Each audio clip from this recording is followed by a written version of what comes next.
विधानसभेच्या निवडणुकीतील राष्ट्रवादी काँग्रेस पक्षाच्या दुसरी यादी आम्ही आपल्यासमोर मांडतोय। महाराष्ट्रातले सध्याचं चित्र आपणा सर्वांना माहिती आहे। महाराष्ट्रामध्ये लाडक्या बहिणीला कशा पद्धतीने वागवलं जातं याचं उदाहरण सत्तारूढ पक्षाचे अहमदनगर जिल्ह्यातल्या एका नेत्याने बाळासाहेब थोरात यांच्या कन्येविषयी ज्या पद्धतीने भाषा वापरली, ती भाषा बघितली तर महाराष्ट्रातल्या लाडक्या बहिणींच्याबद्दल यांची मानसिकता काय आहे आणि आमच्या सगळ्या लाडक्या बहिणींना फक्त निवडणुकीपुरतंच गोंजारण्याचं काम ह्या सगळ्यांचं त्यांना बरं वाटावं म्हणून चाललंय। मनात असलेल्या गोष्टी आता ओठावर आलेल्याच आहेत। त्यामुळं बाळासाहेब थोरात यांच्या कन्येच्याबद्दल सुजय विखेंच्या सभेमध्ये त्यांच्या कार्यकर्त्यांनी काढलेले उद्गार हे महाराष्ट्रातल्या लाडक्या बहिणींना डोळे उघडणारे आहेत। हे या भावनेचे भारतीय जनता पक्षाचे आणि सत्तारूढ पक्षाची लोक आहेत, हे आज महाराष्ट्राला त्यानिमित्तानं कळलेलं आहे। अशा अनेक गोष्टी आहेत की ज्यामध्ये महाराष्ट्रातल्या सत्तारूढ पक्षाने योजना जाहीर केलेल्या आहेत, पण योजना जाहीर करत असताना जवळपास अनेक गोष्टी आहेत की ज्या पुढच्या 20 दिवसामध्ये महाराष्ट्रातलं राज्याचं वातावरण प्रचारात ढवळून निघताना या सगळ्या योजनांचा उहापोह आमचे राष्ट्रवादीचे नेते महाराष्ट्रात करतील। आम्ही परिवर्तनासाठी आग्रह आहोत आणि त्यासाठी शेतकऱ्यांचे शेतीमालाचे दर घसरलेले आहेत, अवकाळी पावसाचं नुकसान मिळालेलं नाही, कापूस मका सोयाबीनची माती या सरकारने केलेली आहे, दिवाळी तोंडावर आलेली आहे आणि शेतकऱ्यांच्या तोंडचा घास यांनी हिसकावून घेतलेला आहे। त्याचबरोबर उद्योगपतींच्या फायद्यासाठी हे सरकार काम करतंय। सोयाबीन आणि तेलबिया यांच्या आयातीला उद्योगपतींच्यासाठी त्यांनी परवानगी दिली आणि शेतकऱ्यांचं प्रचंड नुकसान केलं। मी राष्ट्रवादी काँग्रेस पक्षाचे आम्ही सगळे शेतकऱ्याच्या दारात मतं मागण्यासाठी जाणार आहोत, तसंच सत्तारूढ पक्षाचीही लोकं जातील। माझे शेतकऱ्यांचं जे नुकसान झालेलं आहे त्याचा जाब महाराष्ट्रातले शेतकरी सत्तारूढ पक्षाला विचारतील अशी माझी खात्री आहे। नुकसान भरपाई अजून मिळाली नाही, तेही शेतकरी या सरकारला जाब विचारतील। निवडणुका तोंडावर आल्यावर असंख्य निर्णय आचारसंहिता जाहीर होण्याच्या भीतीने सरकारने विचार न करता घेतलेले आहेत, पण सध्याच्या सरकारला मात्र महाराष्ट्रातल्या अडचणीत आलेल्या शेतकऱ्याची काळजी घ्यावीशी वाटलेली नाही।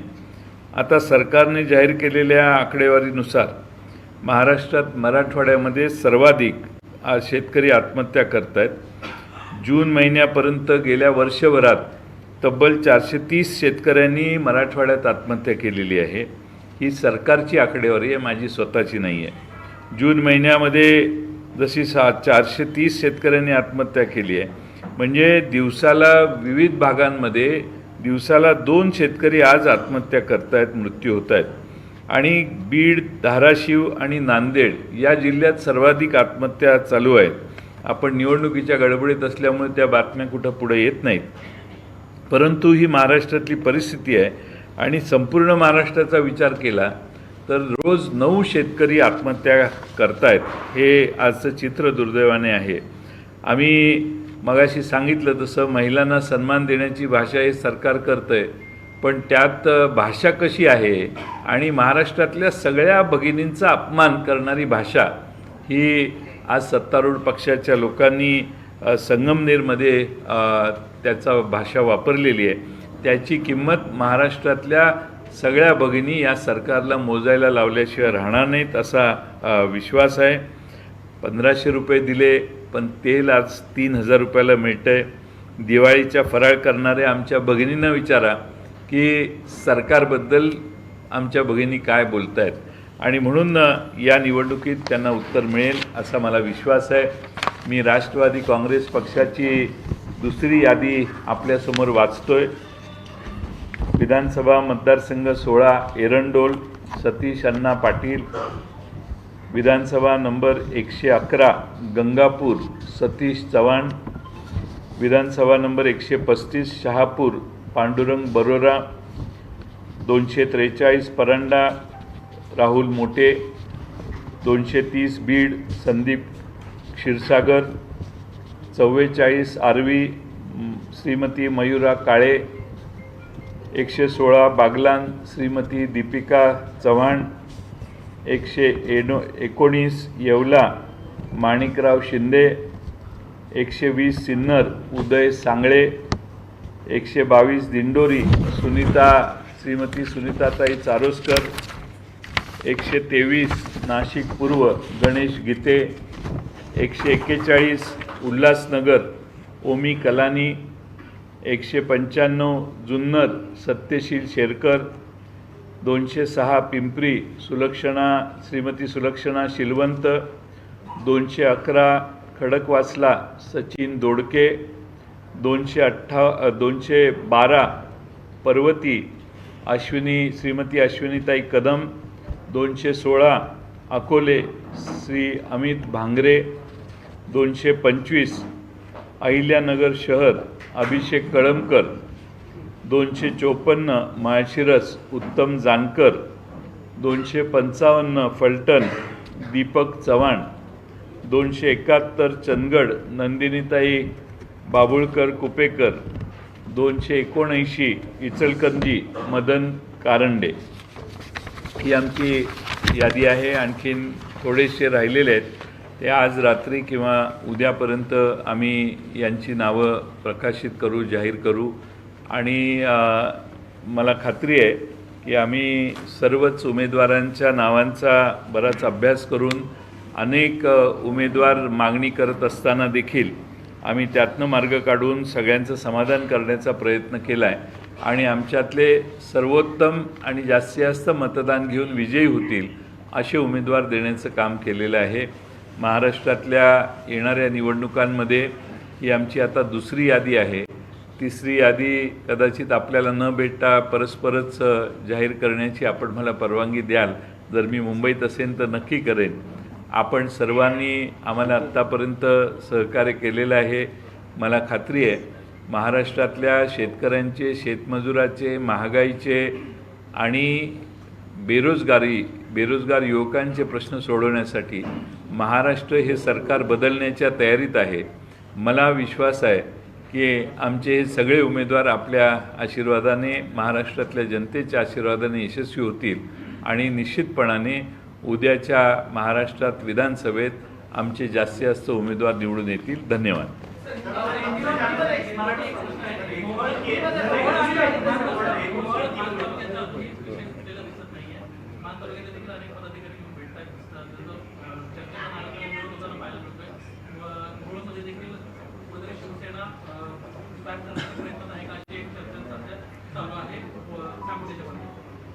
असं काही चर्चा आमच्याशी कोणाची झालेली नाही आणि आम्ही आमच्या उमेदवारांशी जे इच्छुक आहेत त्या सर्वांशी चर्चेची प्रक्रिया चालू आहे। ती प्रक्रिया संपली की आपल्याला कदाचित संध्याकाळी आणखीन एखादी यादी आम्ही आपल्याला सादर करू। आम्ही त्यांच्याशी चर्चा चालू आहे, त्यातनं मार्ग निघेल असा मला विश्वास आहे।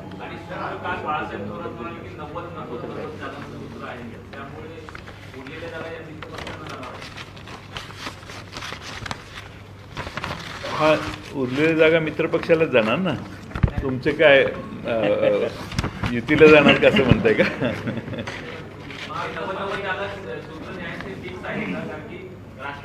सूत्र मेरिटनं चाललंय।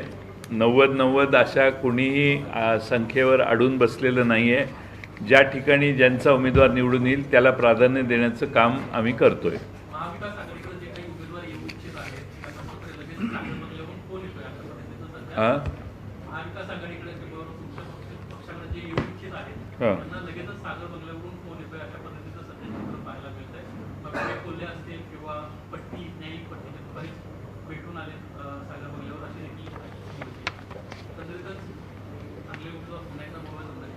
माझं सध्या भारतीय जनता पक्षाचा अभ्यास कमी आहे. तिकडं कोण जाते कोण नाही हे मला माहीत नाही. मला माझ्याकडं कोण येतं आहे याच्यावरच लक्ष द्यायला वेळ मिळत नाही. त्यामुळं ही आपण जादा दिलेली माहितीबद्दल मी आपले आभार.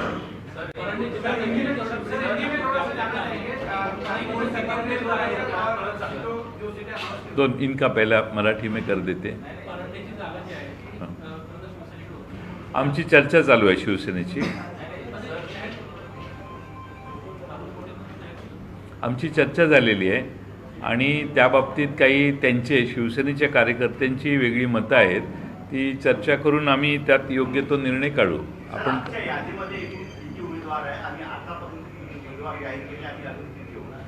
मी पुण्यामध्ये 45 उमेदवार जाहीर केले आणि आत्ताच्या यादीचे आपल्याला मोजून सांगतो. फोटो थोड्या वेळाने मिळेल.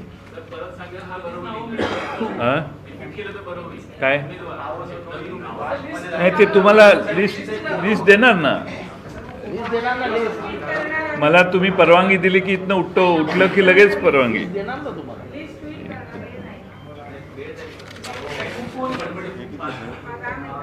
लिस्ट तुम्हाला ट्वीट करतो ना 2 मिनिटात. आत्ता 22 नावं आम्ही जाहीर केलेली आहेत. 22 हो 67 नावं जाहीर झालेली आहेत. 45 अधिक 22 आणि त्यानंतर उरलेली नावंही जाहीर लवकर होतील.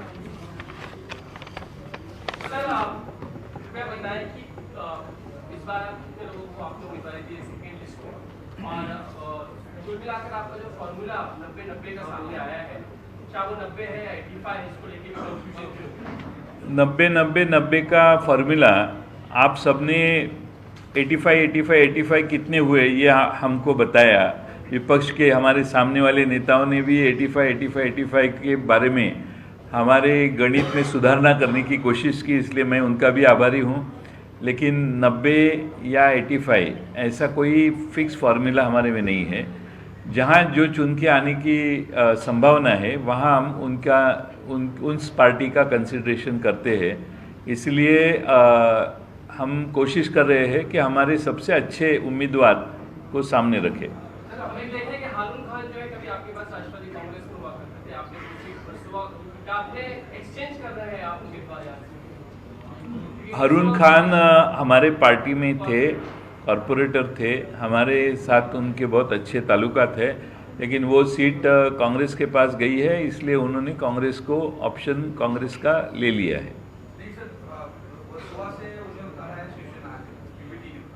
शिवसेना के पास.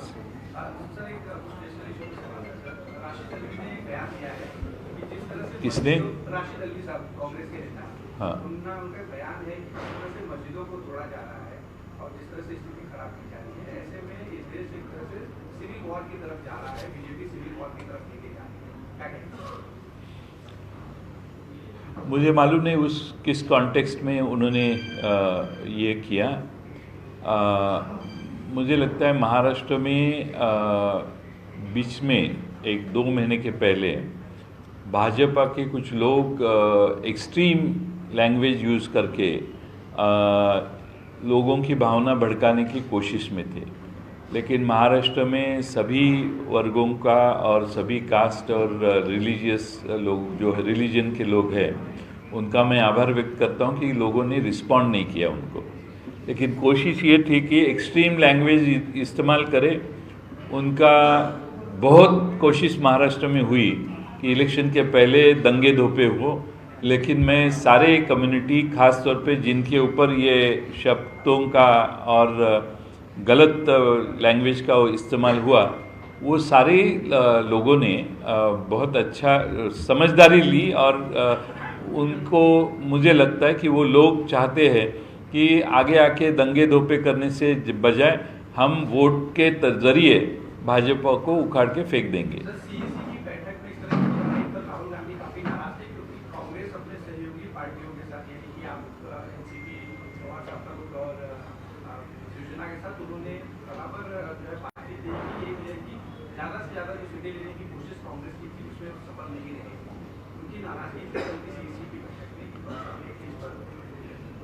ऐसा है कि मुझे इसमें कोई मालूम नहीं है।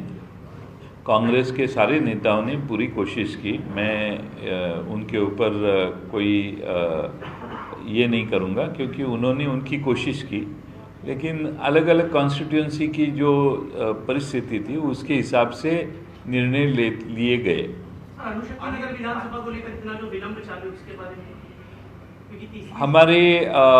हमारे पास 3-4 उम्मीदवार ऐसे हैं कि जो आग्रह कर रहे हैं, इसलिए उनको सबको शांति करके उसमें से एक नाम हम जाहिर करेंगे, क्योंकि हमने नाम जाहिर, समाजवादी पार्टी का जो अल्टीमेटम उसको लेकर गया है 5 सीट नहीं तो 25 सीट लड़ाएंगे, उनसे बातचीत चालू है, तो अल्टीमेटली हम उनको साथ में लेने ही वाले हैं। लेकिन वो बाबा ये कह रहे हैं कि हमें बुलावा ही नहीं आ रहा है, हम वेटिंग कर रहे हैं कि आए बुलाए। हाँ, क्योंकि हमारे सारे जो शिवसेना हो या कांग्रेस हो, कांग्रेस दिल्ली में उनके नेता कांग्रेस के दिल्ली में थे, इसलिए वो बुलावा हम दे नहीं पाए। अभी सब सारे मुंबई में आए हैं।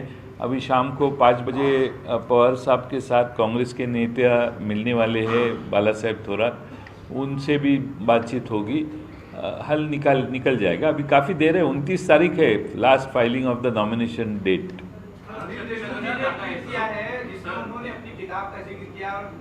किसने? देवेंद्र फडणवीस पर आरोप लगाया कि उन्होंने कुछ एफिडेविट करने के लिए कहा था, जिसमें उद्धव ठाकरे को फंसाने की बात की, अनिल भरत को, इसके अलावा पार्थ पवार को फंसाने की बात की। इस पर आपकी क्या? ये ट्वीट करने के पहले इन्होंने भाषण में भी बताया है।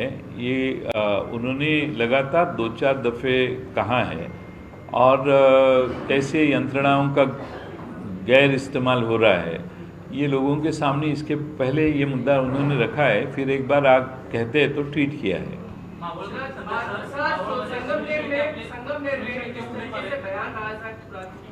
बेटी के बारे में सभा में दिया गया, उसको लेकर काफी रोष और नाराजगी है, उस बारे में क्या कहेंगे? इसलिए कि बयान महाराष्ट्र में, जबकि एक और लाडली बहन महाराष्ट्र में लोकसभा के चुनाव के बाद जो भाजपा और उनके मित्र पक्ष है वो हार गए। चुनाव हारने के पहले सारी बहनों को बहुत तकलीफ ये लोग देते थे। ये पूरे महाराष्ट्र ने, देश ने देखा है। चुनाव हारने के बाद वो समझदारी से लेने लगे, और उनको समझ में आया कि बहनों को संभालना चाहिए, नहीं तो आने वाले इलेक्शन में पूरे के पूरे हार जाएंगे।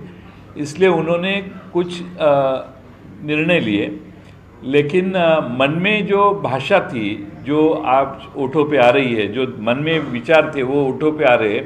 हमारे महाराष्ट्र की लाडली बहना के खिलाफ जिस तरह से बयानबाजी ये भाजपा के नेता दे रहे हैं, पूरे महाराष्ट्र की महिला, पूरी महाराष्ट्र की हमारी लाडली बहना बहुत खफा है सरकार के ऊपर।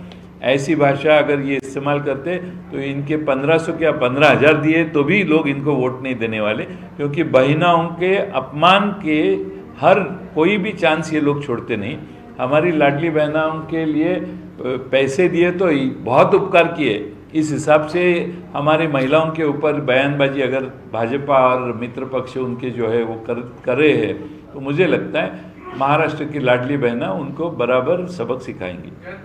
शक्ति नगर को लेकर के उम्मीदवारी आप लोगों के पास आने वाली है, ऐसी जानकारी मिल रही है, और क्या आप लोग वहां पर समाजवादी पार्टी से किसी व्यक्ति को उम्मीदवारी के तौर पर ले रहे हैं, या आपका अपना खुद का पार्टी का वर्कर उम्मीदवार? निर्णय होने के बाद आपको समझ में आएगा हमने क्या किया है। कितनी जगहों पर चुनाव लड़ रही है अब तक? वो भी आपको बताएंगे हम।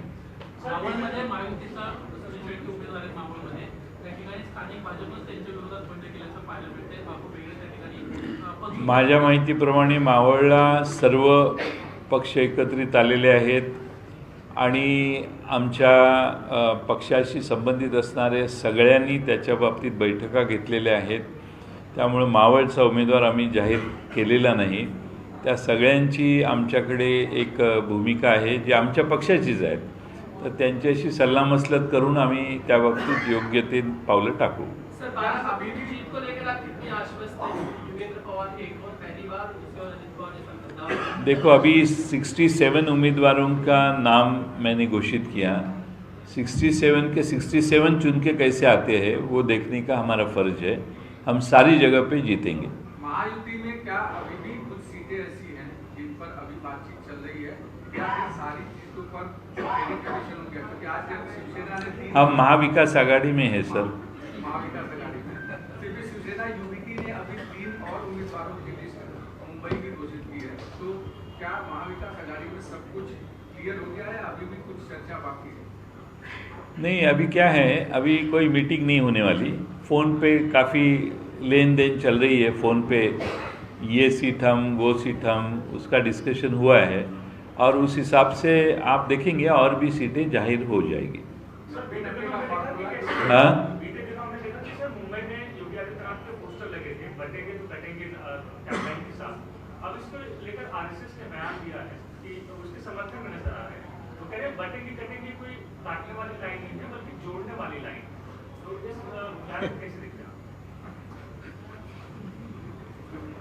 बटेंगे तो कटेंगे, ये काटने की लाइन है ना। कटेंगे शब्द का भी इस्तेमाल हुआ है और इसके ऊपर भी फिर आप अगर कहते हैं कि ये काटने वाली लाइन नहीं है, तो मुझे लगता है कि महाराष्ट्र की जनता लिखी पढ़ी है और उनको समझता है काटने का इरादा किसका है और किसको काटना और किसको काटना है। मित्र पक्ष जो छोटे दल आप लोगों के साथ है महाविकास में, उनको लेकर क्या चर्चा हो गई है या उनके सीट पर चर्चा हो गई है, कुछ पूरी होने को एक आध दिन और लगेगा। 90-90 का जो फॉर्मूला कल बाला साहब दुराटी बनी में बताया, क्या उसी फॉर्मूले पर आगे बढ़ रहे हैं? 90-90 के करीब सब है। थोड़ा सा 1-2 सीट आगे पीछे हो जाएगी। बाला साहेब थोरात ने जो कहा है वो सही है। Thank you. गणेश 2 मिनट।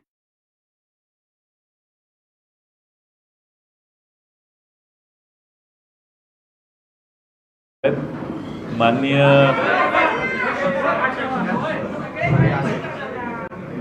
माननीय जितेंद्र आव्हाड साहेब आणि खासदार आमचे अमोल कोल्हे साहेब यांना माझी विनंती आहे की त्यांनी या ठिकाणी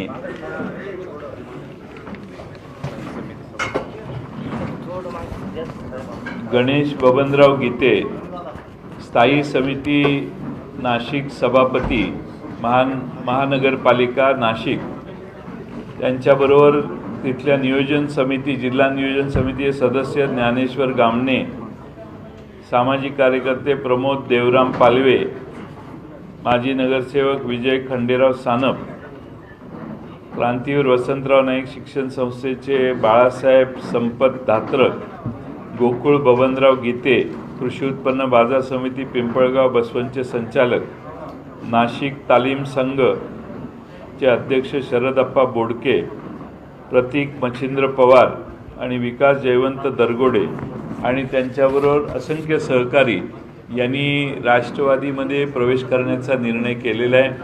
आपण मगाशी ऐकले की गणेश गीते हे आमचे नाशिक पूर्वचे उमेदवार आहेत आणि त्यामुळं त्यांचा आपल्या सर्वांच्या साक्षीने पक्षप्रवेश आज होतोय। धन्यवाद। झालं।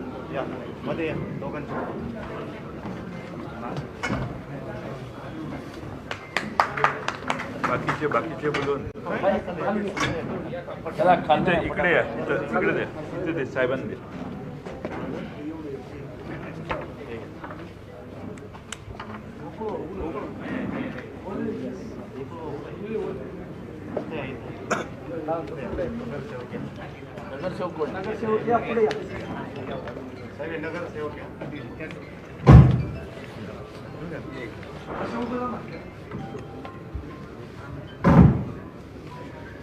चला गीते साहेब, अभिनंदन। अरे माझ्या बसून 4 दिवस आपला माहिती